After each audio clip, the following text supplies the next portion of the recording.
Jemaat terkasih, selamat pagi dan salam sejahtera buat kita semua. Majelis Jemaat mengucapkan selamat beribadah kepada seluruh jemaat yang menyaksikan tayangan online pada pagi hari ini. Kiranya Tuhan memberkati. Sebelum ibadah dimulai, kami akan menginformasikan tentang pengumpulan persembahan. Jadi Majelis Jemaat menghimbau kepada seluruh jemaat untuk mengumpulkan persembahan ibadah minggu yang diselenggarakan secara online dalam sebuah amplop.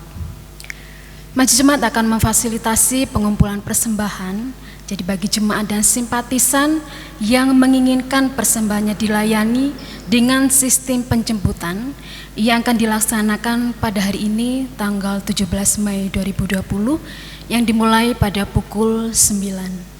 Jadi bagi Bapak Ibu yang ingin persembahannya diambil, silakan mendaftar di WA grup GKI Batu seusai ibadah online pada pagi hari ini. Atau jemaat dapat memberikan persembahan melalui rekening BCA KCP Batu nomor 0190466418 atas nama Immanuel Eka Tanta Putra Widyastuti. Jadi mohon perhatian dan partisipasi dari seluruh jemaat dan simpatisan. Jemaat terkasih, ibadah akan kita mulai. Mari masuk di dalam saat teduh.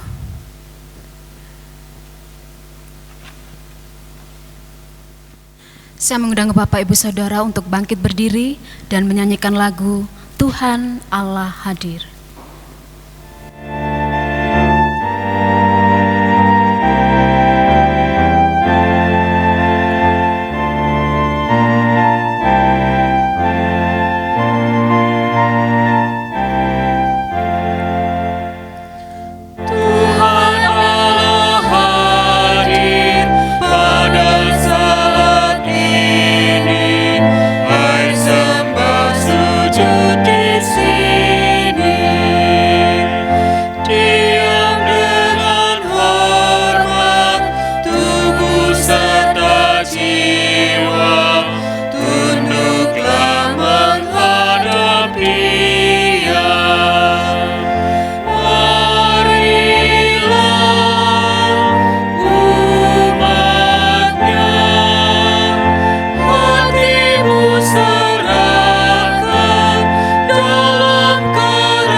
Saudara-saudara, ibadah Minggu Paskah yang ke-6 ini terjadi karena pertolongan kita adalah dalam nama Tuhan yang menjadikan langit dan bumi.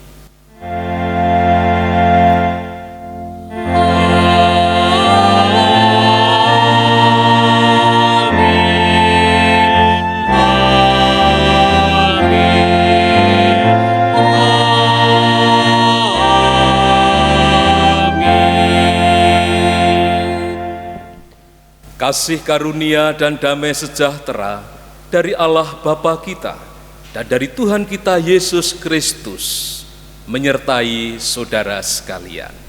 Dan menyertai saudara juga. Disilahkan duduk. Saudara-saudara, di Minggu Paskah yang ke-6 ini tema ibadah kita adalah kasih melahirkan ketaatan dan ketekunan. Firman Tuhan di dalam 1 Yohanes 4 ayatnya yang ke-7 mengatakan demikian, saudara-saudaraku yang terkasih, marilah kita saling mengasihi, sebab kasih itu berasal dari Allah, dan setiap orang yang mengasihi lahir dari Allah dan mengenal Allah.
Mari kita berdoa.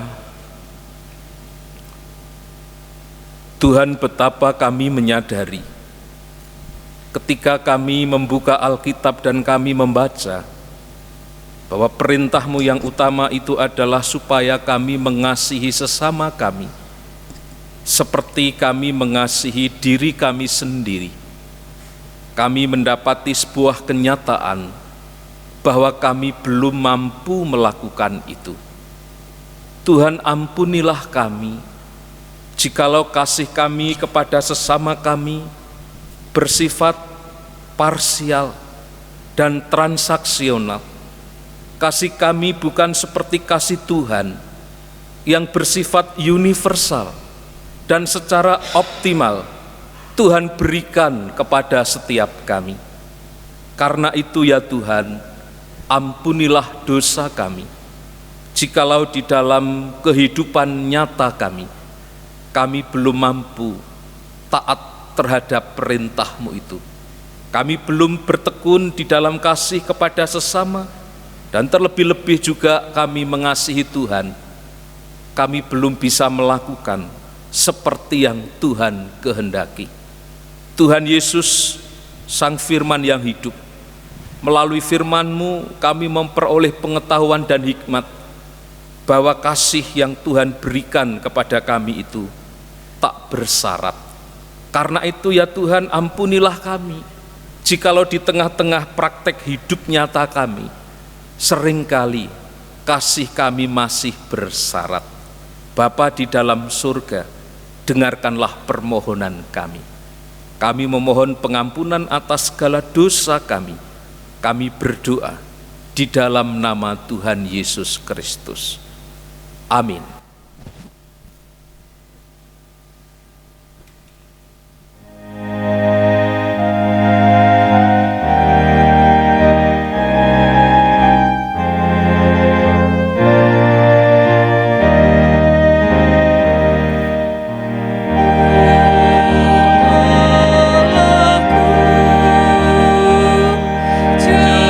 Jenguklah diriku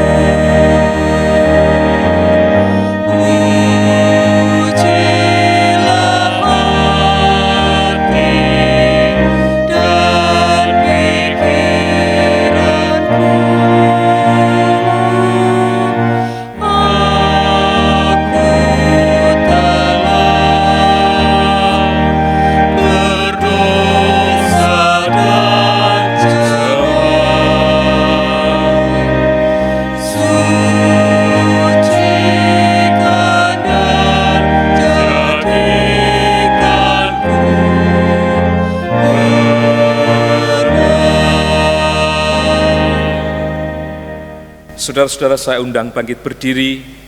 Mari bersama-sama kita menerima berita anugerah yang terambil dari 1 Yohanes 4 ayatnya yang ke-10 yang berbunyi demikian.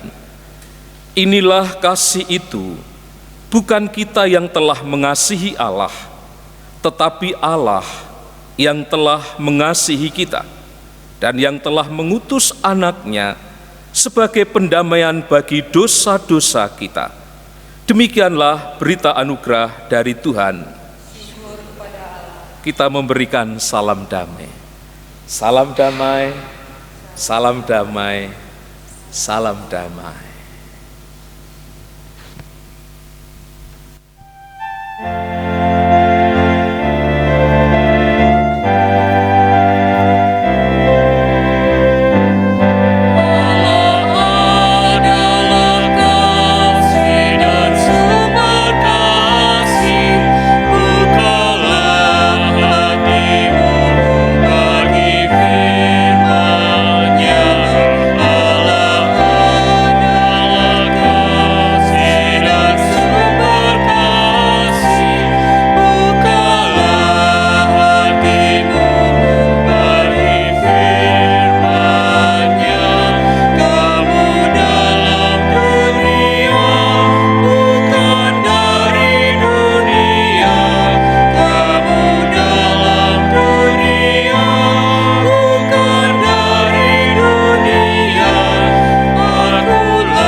Silakan duduk, saudara.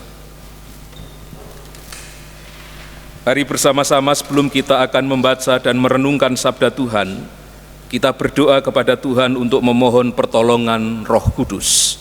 Mari kita berdoa. Ya Allah, sumber pertolongan kami, Engkau adalah gunung batu tempat perlindungan kami yang hidup. Sebentar lagi kami mau membaca dan merenungkan sabda-Mu.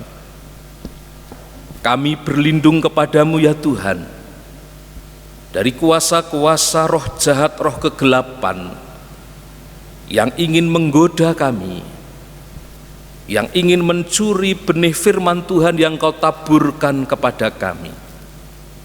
Karena itu sungguh Tuhan, kami menyerahkan hati dan pikiran kami kepadamu, supaya hanya di dalam kuasa Roh Kudus saja, Roh Tuhan itu yang memberikan hikmat dan pengertian kepada setiap kami, sehingga setiap firman yang kami baca dan kami renungkan, kami mengerti maksudnya, dan kami diberi kemampuan untuk melakukan firman itu dalam hidup kami.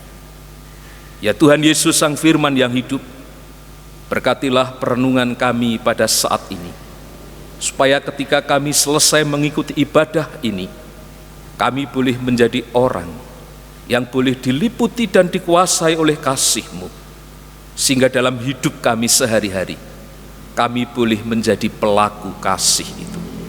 Terima kasih Bapa, kami berdoa kepadamu, di dalam nama Tuhan Yesus, kami berdoa. Amin. Saudara-saudara yang terkasih, bacaan terambil dari Injil Tuhan Yesus Kristus menurut catatan Yohanes. Yohanes pasalnya yang ke-14, ayat 15 hingga ayat 21 dan ditambah ayat 26. Injil Yohanes 14 ayat 15 hingga 21 dan ditambah ayat 26.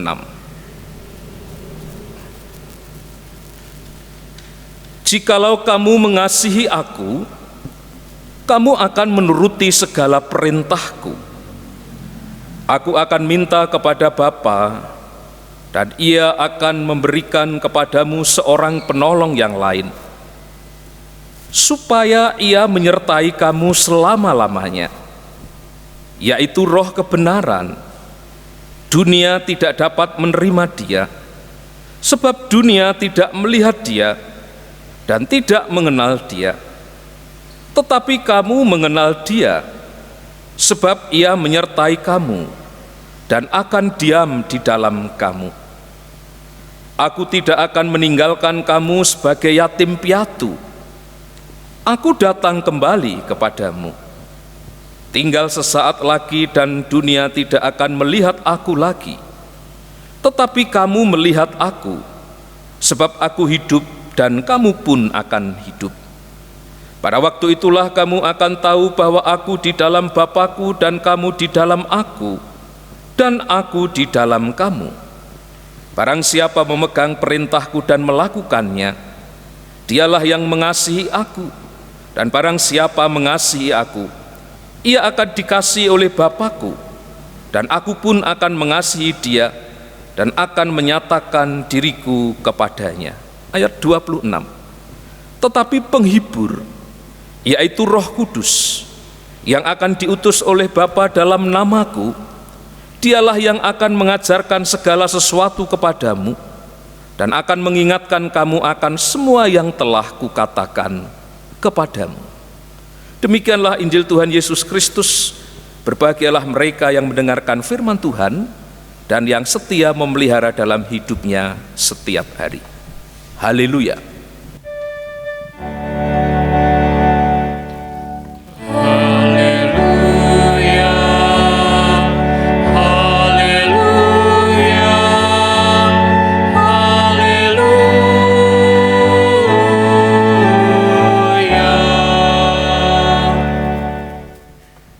Shalom.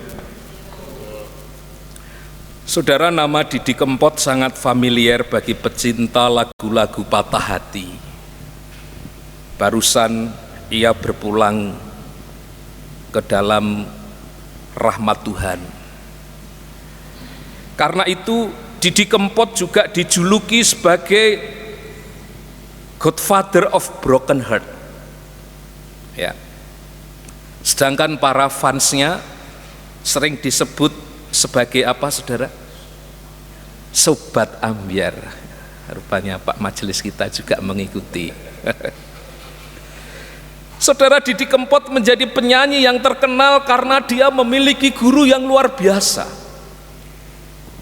Ada yang tahu siapa gurunya Didi Kempot, saudara-saudara? Dalam pengakuannya, Didi Kempot menyebutkan bahwa gurunya yang luar biasa itu tidak lain adalah ayahnya sendiri, yang seorang seniman yang berasal dari Solo. Orang tuanya itu bernama Mbah Ranto Edi Gudel. Ini kalau orang Jawa pasti tersenyum-senyum ketika mendengar nama Mbah Ranto Edi Gudel. Karena Gudel itu apa artinya, saudara? Gudel itu anak kerbau. Buffalo boy. Saudara-saudara, Ranto Edi Gudel itu adalah seorang pemain ketoprak. Dia itu adalah seorang pelawak. Dia seorang penyanyi sekaligus seorang pencipta lagu. Dia seorang pelukis, seorang seniman yang serba bisa, yang mendidik anaknya itu dengan passion yang besar. Didi Kempot tahun 2019 ketika diwawancarai dia mengatakan, saya masih teringat dalam benak saya bagaimana orang tua saya mendidik saya.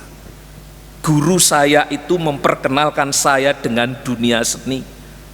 Suatu saat ayah saya itu lagi main ketoprak dan saya dengan almarhum kakaknya yang namanya Mami Prakoso itu diajak ke pementasan itu. Dia bukan hanya diajari teori, tetapi dia diajak ke pementasan itu dan dia diajari bagaimana melakukan sebuah pementasan. Guru yang baik bukan hanya mengajari teori, tetapi sekaligus ia memberikan teladan di dalam praktek nyata kehidupannya. Dan Didi Kempot pun taat dengan perintah ayahnya itu karena ia memang mencintai kesenian. Saudara-saudara, demikian juga yang dikehendaki Tuhan Yesus dari para muridnya. Jikalau para muridnya itu mengatakan aku mengasihi Yesus, maka Tuhan Yesus menginginkan buktinya. Kalau engkau mengasihi Yesus, kalau engkau mengasihi aku, apa buktinya? Firman Tuhan bacaan pada hari ini setidaknya memberitahu kepada kita ada dua tindakan yang diinginkan oleh Tuhan Yesus sebagai bukti tindakan kasih para murid itu kepadanya. Yang pertama, saudara, para murid itu diminta hidup di dalam ketaatan terhadap firman Kristus. Saudara-saudara, ayat 15 mengatakan, jikalau kamu mengasihi aku, kamu akan menuruti segala perintahku. Di dalam ayat ini, Tuhan Yesus benar-benar menyelidiki hati murid. Bagaimana, apakah benar-benar mereka mengasihi Yesus? Ketika Tuhan Yesus akan benar-benar pergi, yang diharapkan Tuhan Yesus dari mereka adalah untuk menunjukkan kasih-Nya. Menunjukkan kasih-Nya kepada Yesus itu bukan dengan cara berkabung atau bersedih hati, tetapi menunjukkan kasih-Nya kepada Yesus itu dengan cara menaati secara total terhadap apa yang telah diperintahkan Yesus kepadanya. Saudara, di dalam relasi seorang kekasih, ketaatan itu adalah wujud komitmen dari tindakan mengasihi. Dan itu yang diharapkan Yesus dari muridnya. Ia berharap para muridnya itu memiliki kasih yang tulus, sehingga mereka juga mengerjakan perintah-perintahnya dengan mulus. Janganlah relasi kasih itu bersifat parsial, apalagi transaksional. Saudara-saudara, kebanyakan gaya hidup pada zaman sekarang yang dilakukan oleh pasangan-pasangan yang sedang berkasih-kasihan di zaman milenial ini, seringkali kasihnya itu parsial dan transaksional. Karena itu ada ungkapan yang mengatakan, ini ungkapan lama, ada uang, abang di saya. Tidak ada uang, abang ditendang. Harusnya ada uang, tidak ada uang, abang tetap di saya. Atau di dalam relasi antara hamba dengan Tuhan, ada fulus, pekerjaan itu mulus. Tidak ada fulus, pekerjaan tidak terurus. Mengapa begitu? Karena dia bekerja bukan dengan kasih yang totalitas. Maka pertanyaannya adalah apa yang harus ditaati dari perintah Tuhan Yesus ini? Saudara-saudara, ada dua perintah yang secara eksplisit dikatakan Tuhan Yesus kepada para muridnya di dalam perikop sebelumnya. Yang pertama, di dalam Yohanes 13 ayat 34, Tuhan Yesus memberi perintah yang baru, yaitu supaya para murid hidup saling mengasihi. Dan dalam Yohanes 14 ayatnya yang ke-12, perintah yang kedua yang diberikan Tuhan Yesus kepada para muridnya adalah untuk melakukan pekerjaan-pekerjaan besar seperti yang Tuhan Yesus lakukan, dan perintah itu tidaklah mudah. Saudara, misalnya perintah yang pertama tadi di dalam Yohanes 13 ayat 34, perintah untuk hidup saling mengasihi. Kalau sesama murid diperintah untuk hidup saling mengasihi, tentu itu masih mudah. Tetapi kalau yang berkata itu Tuhan Yesus dan mengatakan bukan hanya sesama itu adalah sesama murid, tetapi lebih daripada itu kemudian ditingkatkan mengasihi orang yang memusuhi kita. Sulit enggak, saudara? Mengasihi orang yang memusuhi kita, Orang Kristen tidak dipanggil untuk mempunyai musuh. Tetapi kalau ada orang yang memusuhi kita dan kita ingat ini perintah Tuhan Yesus, kasihilah musuhmu. Sulit enggak? Sulit. Karena sulit, saudara-saudara, Tuhan Yesus tahu, dan karena itu dia memberikan kepada kita para murid sebuah pertolongan, sama seperti kehadiran Tuhan Yesus yang selama ini menolong hidup mereka. Maka kini Tuhan Yesus meminta kepada Bapa agar menghadirkan sosok penolong yang lain, dan itu yang disebut di dalam ayat 16 sebagai Parakletos. Apa itu? Atau siapa itu Parakletos? Saudara-saudara, Parakletos di dalam bahasa Yunani artinya adalah orang yang membesarkan hati orang lain. Parakletos itu adalah penasihat, yang di dalam bahasa Latin itu disebut advocatus. Orang Indonesia kita mengenal ada sebuah peran yang disebut sebagai advokat. Saudara, advokat pada zaman itu tidak mesti harus seorang sarjana hukum. Bukan itu yang ingin dihakikikan dari keberadaan seorang advokat. Tapi seorang advokat itu adalah seorang penasehat. Parakletos itu bukan sekedar kuasa, tetapi Parakletos itu adalah pribadi yang berkuasa. Penolong yang selama ini mereka punya itu adalah Yesus. Pribadi yang punya kuasa itu segera pergi, tetapi penolong yang lain yaitu Roh Allah yang akan menyertai mereka selama-lamanya. Jadi pertolongan itu hadir secara real, bukan sekedar hembusan angin atau kabar angin. Sekalipun Parakletos itu berupa pneuma, berupa roh, tetapi justru karena ia berwujud roh, Parakletos itu bisa menyertai mereka selama-lamanya. Karena keberadaan roh itu tidak terikat oleh ruang dan waktu. Dan Parakletos itu akan membimbing mereka ke dalam kebenaran, karena karakter Parakletos adalah roh kebenaran, seperti yang dikatakan di dalam ayat yang ke-17. Jadi kalau kita mengingat perkataan Tuhan Yesus di dalam Yohanes 14 ayat 6 yang mengatakan bahwa aku adalah jalan dan kebenaran dan hidup, Yesus menyebut dirinya adalah kebenaran, maka dapat dikatakan bahwa Parakletos itu sehakikat dengan Yesus.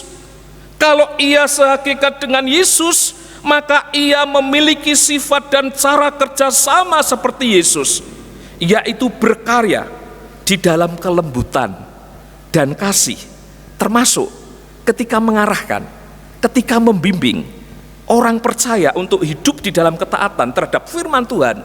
Itu dilakukan oleh Parakletos di dalam kelembutan dan kasih. Saudara-saudara, di tengah masa pandemi ini, kasih kita kepada Kristus juga diuji. Apakah kita benar mengasihi Yesus? Sebagai gereja, kita juga diutus Tuhan untuk hadir di tengah-tengah dunia ini. Sama seperti kehadiran Parakletos, kehadiran kita hendaknya juga real, dapat dirasakan, bukan sekedar membawa kabar angin surgawi, tetapi benar-benar berdampak menolong mereka yang susah. Yang kedua, saudara, para murid diminta hidup di dalam ketekunan terhadap pengajaran Roh Kudus. Saudara, di dalam ayat 26 di sana dikatakan, tetapi Roh Kudus dialah yang akan mengajarkan segala sesuatu kepadamu dan akan mengingatkan kamu akan semua yang telah kukatakan kepadamu. Selama Tuhan Yesus ada di antara mereka, maka Yesus adalah guru mereka yang mengajari dan meneladankan segala sesuatu kepada mereka. Tetapi kini ketika Yesus itu akan pergi, maka peran itu kemudian akan dilakukan oleh Roh Kudus. Lagi-lagi kita melihat di sini ada kesejajaran peran yang difungsikan antara Roh Kudus, sejajar perannya selama ini yang dilakukan oleh Yesus, yaitu mengajar para murid. Setelah Yesus pergi, bukan berarti pengajaran tentang kebenaran itu berhenti, tetapi pengajaran kebenaran itu terus berlanjut. Artinya bagi para murid bahwa panggilan mereka menjadi murid Kristus itu berlaku seterusnya. Bahkan belajar dari Yesus melalui pertolongan Roh Kudus itu berjalan seumur hidup, long life education. Dan melalui penyataan itu sekaligus mengingatkan para murid bahwa mereka seringkali gagal memahami ajaran Tuhan Yesus. Mereka seringkali belum ngeh, mereka seringkali belum nyantol dengan jalan pikirannya Yesus. Karena itu para murid perlu ditolong, karena itu para murid perlu diingatkan akan ajaran Tuhan Yesus. Dan bukankah kita juga sering mengalami seperti itu? Pikiran kita seringkali belum sejalan dengan pikiran Kristus. Karena itu kita perlu ditolong terus menerus. Kita perlu ditolong untuk terus menjadi cantriknya Yesus, menjadi santrinya Yesus, menjadi muridnya Yesus. Dan gaya hidup seorang cantrik atau murid itu, saudara, dalam dunia kuno adalah pengabdian dan belajar setiap hari seumur hidup kepada guru yang agung, yaitu Yesus. Saudara, Parakletos itu di dalam ayat ini disebutkan sebagai tu pneuma tu hagion, dari kata dasar pneuma hagios yang artinya Roh Kudus atau Roh Suci. Sebutan tersebut ingin menekankan sifat dari Parakletos, yaitu berkaitan dengan kesucian Roh Allah. Jadi yang membimbing dan mengajar para murid untuk terus hidup di dalam kebenaran itu adalah Roh Allah sendiri dan bukan roh lain. Sehingga seorang murid Kristus juga dipanggil untuk menjaga kesucian hidupnya, menerima pengajaran oleh Roh Kudus itu dengan hati yang bersih. Orang Jawa mengatakan dengan hati yang wening, di dalam ketekunan seorang murid yang belajar sungguh-sungguh, diibaratkan seperti timba yang mencari sumur. Dalam hal ketekunan ini, Tuhan Yesus sendiri telah memberi contoh kepada para murid dan kita, bagaimana ia sebagai anak Allah, tetapi ia rela belajar dari orang tuanya. Ia rela belajar dari ahli Taurat ketika umur 12 tahun di bait Allah. Dia rela belajar untuk menyesuaikan keinginannya kepada kehendak Tuhan seumur hidupnya. Dan semuanya itu bisa dilakukan oleh Yesus karena dasar dari segala tindakannya bersumber dari kasih. Dari kasih melahirkan ketaatan yang sempurna dan ketekunan yang sungguh-sungguh. Saudara, kasih itu memimpin hidup seseorang kepada ketaatan dan keteraturan. Di musim pandemi ini, kita juga dipanggil untuk menjadi orang yang taat, bukan karena takut, tetapi karena kasih. Mungkin banyak orang di sekitar kita, orang yang hidupnya sembarangan, tidak taat kepada peraturan. Ada juga yang mungkin mencari keuntungan dengan bertindak curang, memanipulasi data kebenaran, memanfaatkan penderitaan sesamanya. Bahkan ada yang tega berlaku tidak jujur dengan kondisi kesehatannya, sehingga membahayakan dan beresiko mengancam keselamatan orang lain. Saudara, semuanya itu bersumber dari gaya hidup yang tidak diterangi kasih.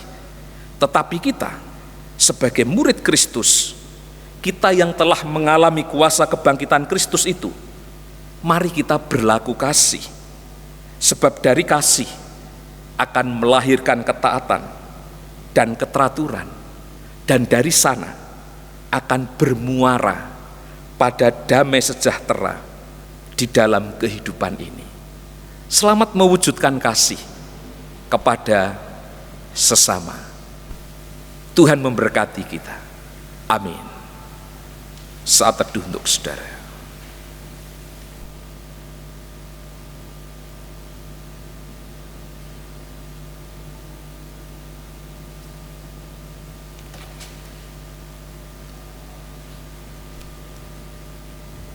Jemaat yang terkasih, saya undang untuk berdiri.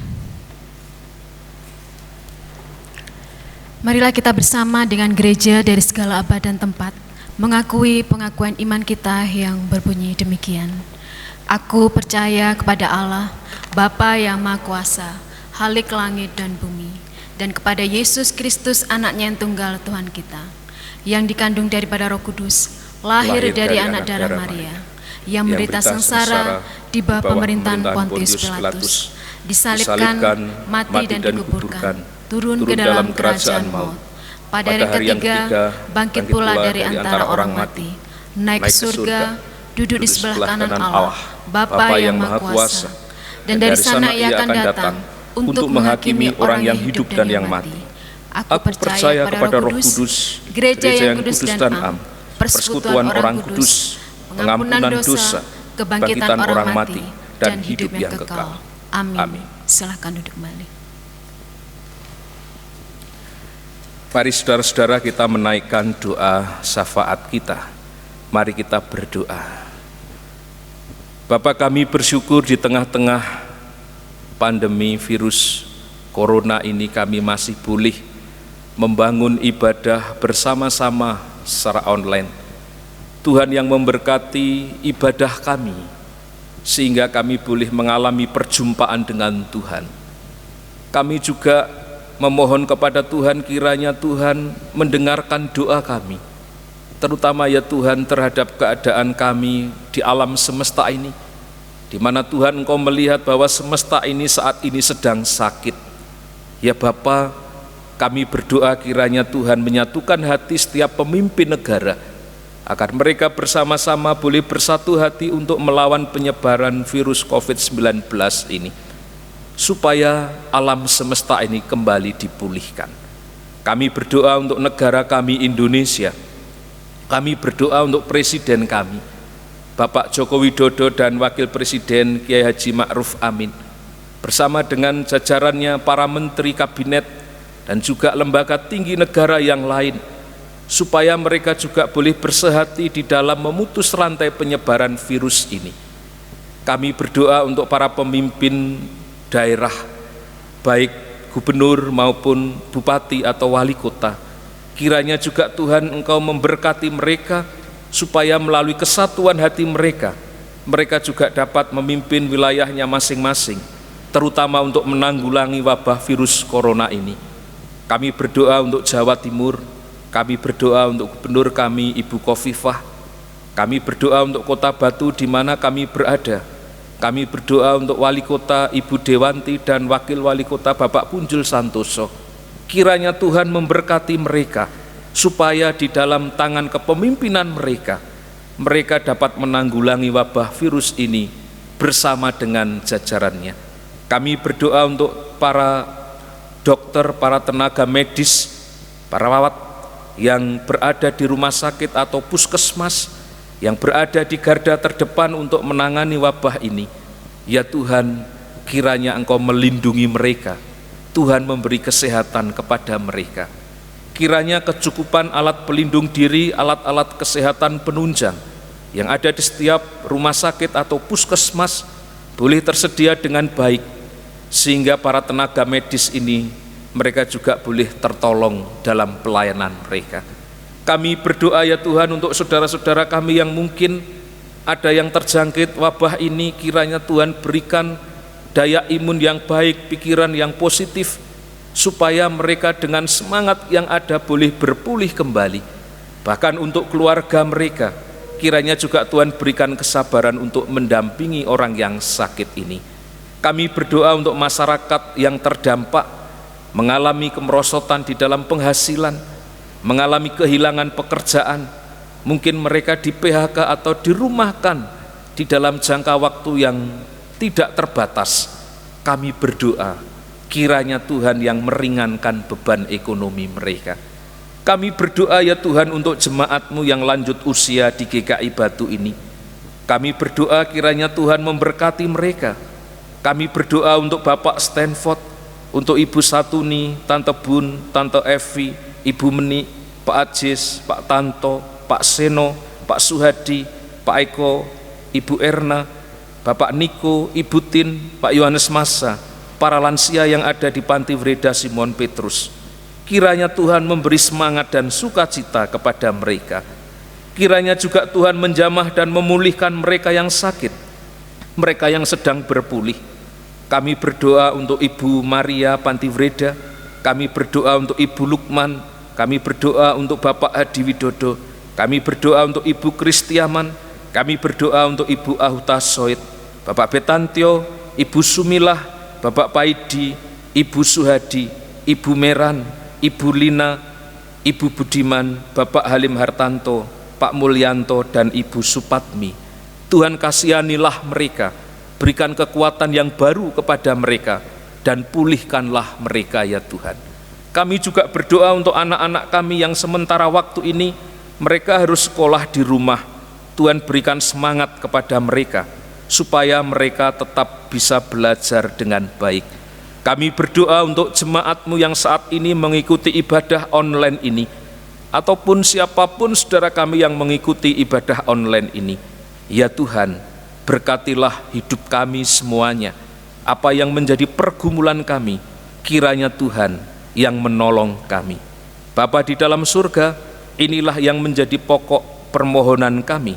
Kami naikkan kepadamu melalui Putra-Mu yang tunggal, Tuhan kami Yesus Kristus yang mengajar kami berdoa. Bapa kami yang ada di surga, dikuduskanlah nama-Mu, datanglah kerajaan-Mu, jadilah kehendak-Mu di bumi seperti di surga. Berikanlah kami pada hari ini makanan kami yang secukupnya, dan ampunilah kami akan kesalahan kami seperti kami juga mengampuni orang yang bersalah kepada kami. Dan janganlah membawa kami ke dalam pencobaan, tetapi lepaskanlah kami daripada yang jahat. Karena Engkau-lah yang punya kerajaan dan kuasa dan kemuliaan sampai selama-lamanya. Amin.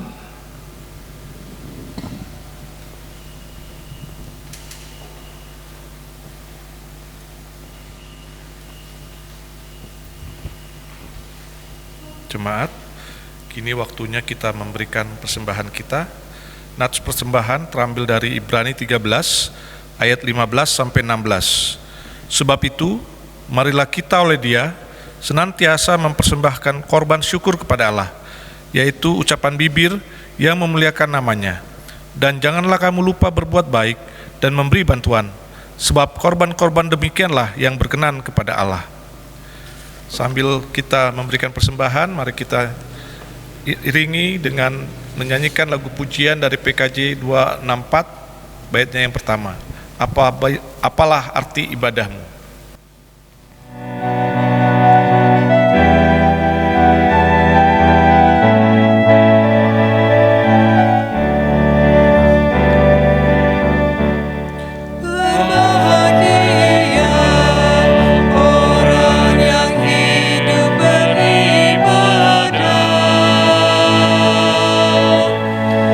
Yang melayani orang susah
kita satukan hati untuk kita berdoa. Ya Tuhan Allah Bapa kami yang kami sembah dan kami kenal di dalam nama anak-Mu Tuhan Yesus Kristus, terima kasih Tuhan bila di minggu hari ini kami dapat mengikuti ibadah online kami. Biarlah segala puji-pujian dan firman yang telah kami dengar, dan biarlah itu semakin membuat kami semakin percaya bahwa Engkau Allah yang Maha Kasih, Engkau yang mengasihi kami terlebih dahulu Tuhan. Dan ajarkan kami untuk kami juga dapat melakukan itu dalam mengasihi sesama kami Tuhan. Tuhan, di tengah ibadah kami ini Tuhan, kami ingin memberikan sebagian dari apa yang telah Engkau anugerahkan kepada kami untuk kami persembahkan.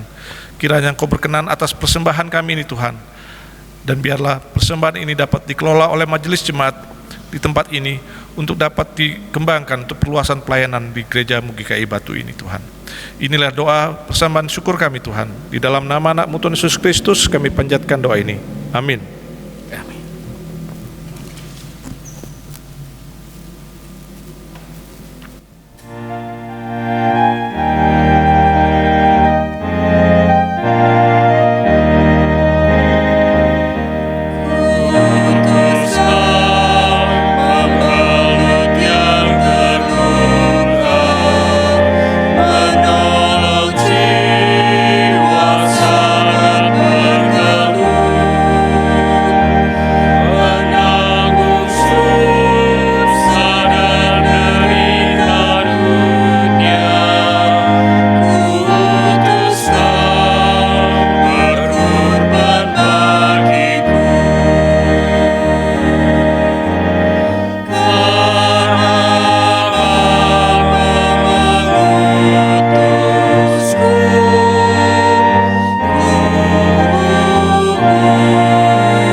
Saudara-saudara, arahkanlah hatimu kepada Tuhan. Kami mengarahkan hati kami kepada Tuhan. Jadilah saksi Kristus. Syukur kepada Allah. Terpujilah Tuhan. Kini dan selamanya. Terimalah berkat-Nya. Tuhan memberkati engkau dan melindungi engkau. Tuhan menyinari engkau dengan wajah-Nya dan memberi engkau kasih karunia. Tuhan menghadapkan wajah-Nya kepadamu dan memberi engkau damai sejahtera. Amin.